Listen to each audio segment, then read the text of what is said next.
안녕하세요 여러분, 세상돌아보기입니다. 예, 오늘은 2024년 5월 20일이고 월요일입니다. 자, 지금 약간 속보성으로 말씀을 드려보겠습니다. 아마 대부분 말씀을 들으셨을 소식을 접했을 것이라고 봅니다. 예, 이란 대통령 라이시가 헬기 추락 사고로 사망한 것으로 보입니다. 예. 자, 이 헬기가 추락한 원인이 어떻게 나오는지에 따라서 이 일은 엄청난 폭발력을 가진 부정적인 쪽이죠. 그런 사안이 될 수가 있습니다. 그래서 이게 주말이고 시차가 있고 이래서 미국이나 유럽 쪽에서의 반응이 나오고 있지 않은데 그 초기 반응을 보면은 대충 짐작이 되거든요. 예.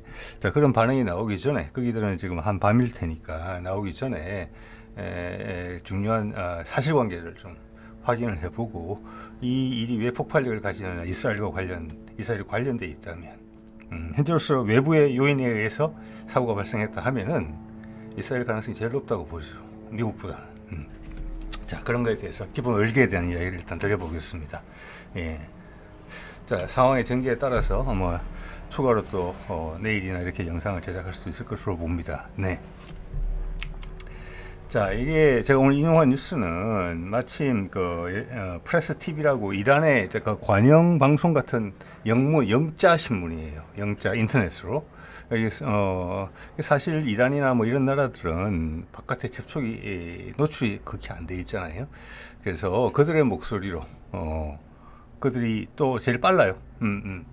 다른 데 실어 나르는 것보다. 그래서 기사 두 가지 정도를 제가 참고했고 초기 상황을 파악하는 데는 충분한 정보가 나온 것 같습니다. 일단 이란도 엄청나게 조심스럽다는 느낌이 들어요. 사실 조사 전이니까. 얼마 전까지만 해도 대통령이 탄 헬기가 어디 떨어져 있는지도 확인도 못했으니까. 그러니까 숲인 것 같아요 지금. 이란 북부는 중부 남부와 달리 사막이 아니고 섬이에요. 섬이 아니라 숲이에요. 엄청. 아제르바이잔하고 국경 지역에 있는 데니까 산악 지역이고, 좀 이따 지도를 보여드리겠습니다만은 거기는 국립공원이고 이래요. 예, 자연보호구역이고, 거기 떨어진 데다가 비가 많이 왔고 안개가 자욱해서 헬기 잔해 자체를 찾지를 못했어요. 왜? 이제 구조용 헬기가 떠지도 못할 뿐더러 떠더라도 찾을 수가 없으니까. 근데 지금 봤으면 그걸 찾았다, 이런 내용이 좀 나와요. 이게 초기 보도예요. 현지 시간 일요일 오후 1시에 나온 거예요. 예. 그때는 이제 바로 알리는 상황이죠. 현지 시간으로. 일요일날 사고가 났으니까. 라이시 대통령과 외교장관이 한 헬기에 탔는데 그게 추락했다. 찾고 있다. 이겁니다. 예. 여기에 보면은 헬기가 세대가 날아갔음을 알 수가 있어요. 그 중에서 하필 가장 중요한 인물인 대통령과 외교장관, 예, 이스라엘과 관련해서 가장 바깥으로 많이 노출된 두 사람이죠. 그 사람이 탄 헬기가 추락했어요. 일단 드는 생각은 세대 중에 그 한 대만 추락을 했다. 예전에 우리가 오래된 UH-60 헬기를 타다가 군단장들이 떨어지고 그런 일도 있었는데, 이거는 그런 걸 가능성 상당히 낮다고 봐야 되지 않겠습니까? 일단 그런 생각이 언뜻 들어요. 자, 더 살펴볼게요. 그 다음, 오늘 아침 기사입니다. 현지 시간 새벽 3시에 나온 기사예요. 예. 헬기 잔해가 발견됐다. 찾았다는 겁니다, 헬기를. 예. 그 내용을 볼게요. 내용에 보면은 우리말로 하면은 우리 적십자사 같은 그런 기관에서 대표가 발언을 했습니다. 찾았는데 생존자가 전혀 없는 것으로 보인다. 이렇게 이야기했어요. 그런데 이제 아직까지 그 전체 구조 활동에 대해서, 수색이나 구조 활동에 대해서 공식적인 언급은 없어요. 없다고 돼 있는데 그가 그렇게 이야기했다는 겁니다.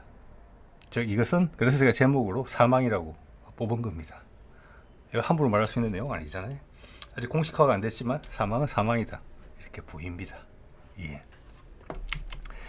자, 여기가 헬기가 떨어진 곳이 졸파 인근이에요. 저기가 이제 보면은 아르메니아, 아제르바이잔하고 경계죠. 저기 코카사스 산맥이 있는데요. 그 자연적인 장벽이 있어서 저 경계선에요. 조지아, 아르메니아, 아제르바이잔이고 그 위에부터는 러시아죠. 왼쪽으로는 아르메니아, 왼쪽은 터키고 밑으로는 이란이고, 네, 이런 거예요.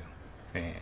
자, 여기서 헬기를 타고 아제르바이잔에 갔다가 돌아오는 과정에서 사고가 난 것으로 돼 있고, 이란의 수도인 테헤란에서는 제가 대충 지도로 봤을 때 800에서 한 1000km 정도 떨어진 지역이에요. 예.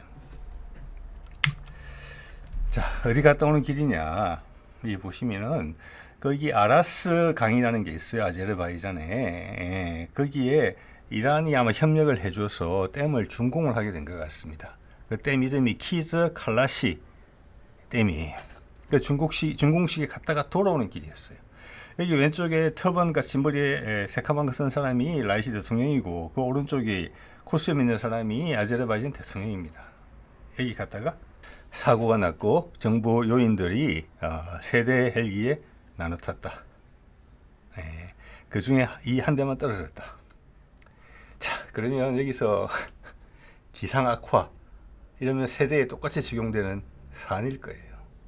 그래서 이미 이란 요 핵심부에서는 이 대충의 내용을 파악했을 수가 있을 겁니다. 몇 개는 배제가 됐을 거예요. 자, 그 세대 중에 일단 그 세대 헬기 조종사는 가장 경력이 좋은 사람들이 탔을 거고, 조종 경력이. 그 중에서 대통령이 타는 헬기는 더더욱 유능한 사람이 탔겠죠. 그리고 다른 두 대하고 다른 길을 돌아서 갔을 리도 없지 않겠습니까? 그렇기 때문에 기상 문제나 기계 결함 이런 거는 상대적으로 가능성이 낮다.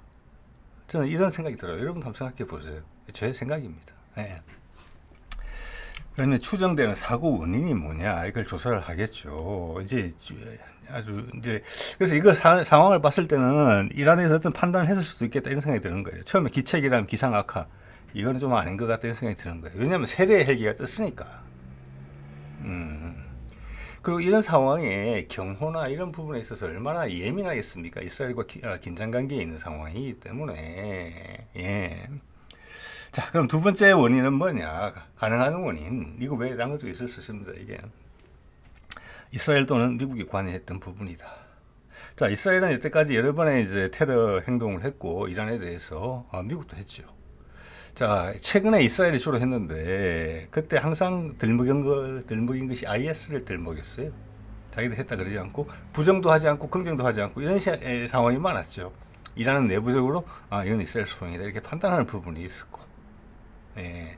자, 이거는 대통령 자체가 지금 사망했기 때문에, 대충 저렇게 끝날 문제는 아니라고 봅니다. 외부 요인에 의한 거라면은. 일단은 기책이랑 기상악화 이 부분은 금방 파악할 거예요, 이란이.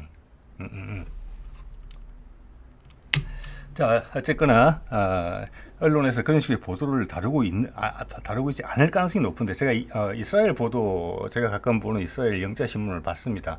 사실관계만 정확하게 언급하고 있어요. 예. 만약 내일 미국의 언론이나 유럽의 언론도 전부 다 그렇게 이야기한다. 이스라엘에 대한 이야기를 일절 꺼내지 않는다. 만약 그렇다면 이스라엘 가능성이 상당히 높다.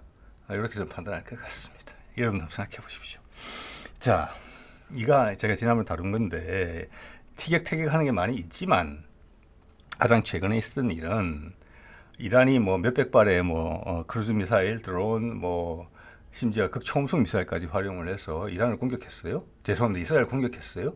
그 중에 모사드 기지하고 F-35 기지는 성과를 낸 것 같아요. 크게 광고는 안 했지만, 이스라엘도 피해에 대해서 언급조차 하지 않았지만, 왜냐, 그 전에 거기가 아마 시리아로 제가 기억이 하는데, 거기 있는 이란 대사관을 공격해서 거기 장성이 여러 죽었죠. 6명인가.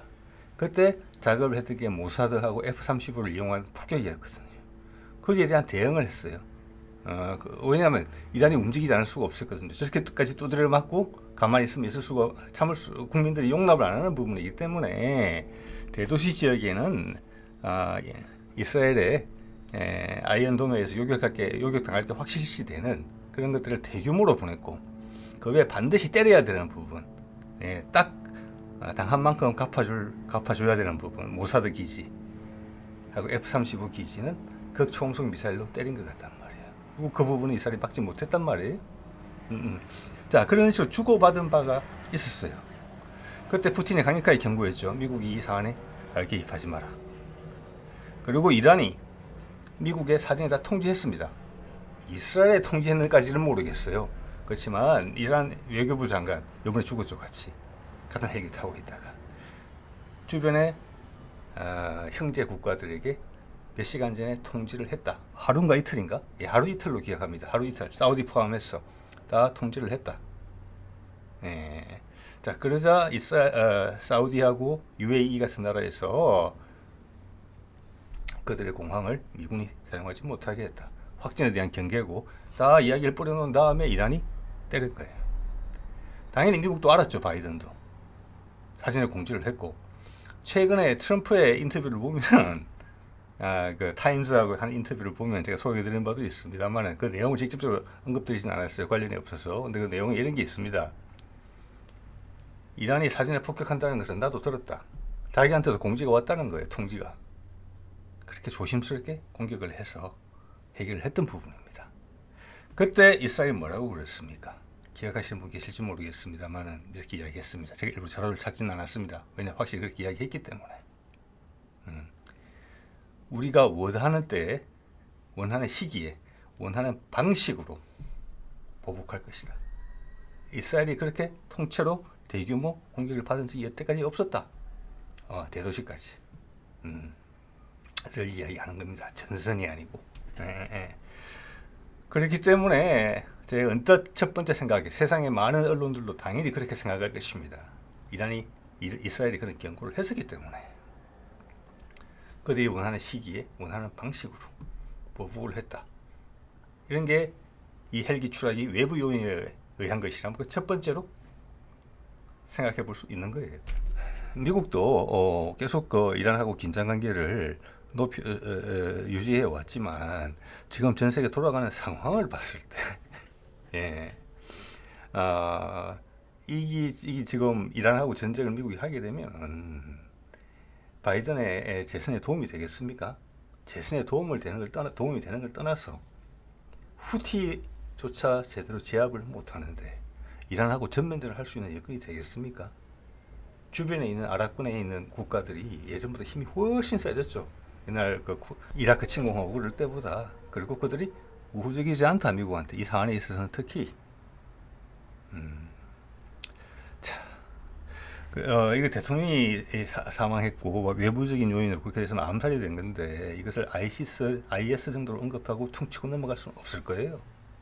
지난보다 훨씬 큰 사안이고 이스라엘이 과연 이렇게 했다면 미국의 반대를 무릅쓰고 했고 미국의 멀어져가는 관심을 땡기기 위해서 엄청나게 큰 불장난을 한 것이다. 일단 저지르고 본 것이다.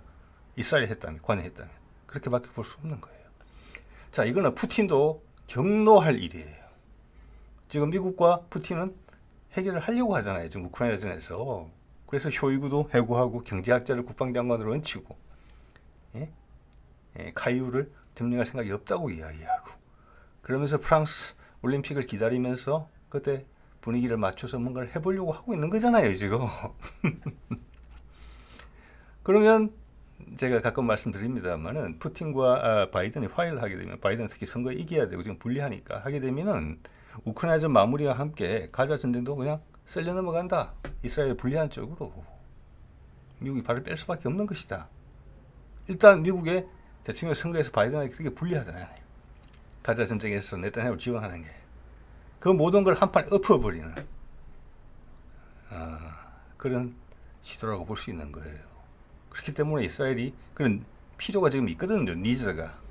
그래서 외부 요인에 의한 것이다. 그러면 1번 후보로 올라가는 것에 대해서 이 세상 누구도 감히 그들의 언론을 통해서 언급은 못하겠지만 언론인의 마음속에 대외 정책을 다루는 요인들, 관리들의 머릿속에 제일 먼저 스쳐 지나가는 것은 그 생각이었을 것이다.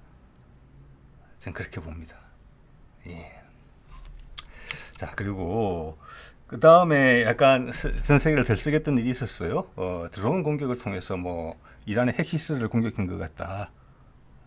이런 것도 유야무야 넘어갔죠. 소규모 공격이었다. 이 이스라엘 소행인 것 같다라는 게 대부분의 이야기였어요. 근데 이때 지금 제가 느꼈던 것은 그때 이란이 이스라엘을 대규모로 공격할 때도 날아오는 많은 무기 체계를 도중에서 느린 게 많았잖아요. 드론 같은 건 느리니까. 크루즈 미사일도 되게 느리고 순항 미사일도. 그것을 미군기들이 출격해서 격추시켜줬어요. 예. 거기 군데군데 미군 기지에 다 있으니까 이스라엘 아니더라도. 그때 제 생각은 여기 보시는 것처럼 그런 과정에서 미국과 이란의 우발적 충돌을 유도하지 않았나. 이스라엘이. 예. 그런 걸 두고 찝쩍거렸다. 작은 불꽃을 튀겼다. 이것이 큰 불꽃으로 확 옮겨붙기를 원하면서 실패했다 그랬지만 미국도 되게 조심하고 있다. 이란도 조심하고 있고 이 점에 대해서 그래서 대수롭지 않게 넘어갔고 미국도 쓱 모른 척하고 넘어갔다. 그러자 네타냐후가 더 높은 강수를 뒀다. 이런 일의 진행까지 맥락까지 맞는 부분이 있어요. 그래서 이란이 지금 사망을 확인했기 때문에 기계적 결함이냐 다른 헬기가 2대가 더 있었기 때문에 기상 이런 부분은 이미 파악했을 거예요. 자, 이제 추가로 이야기가 더 나오면은 또 제 생각을 덧붙여서 전달드리도록 하겠고 오늘은 여기까지 하겠습니다. 네.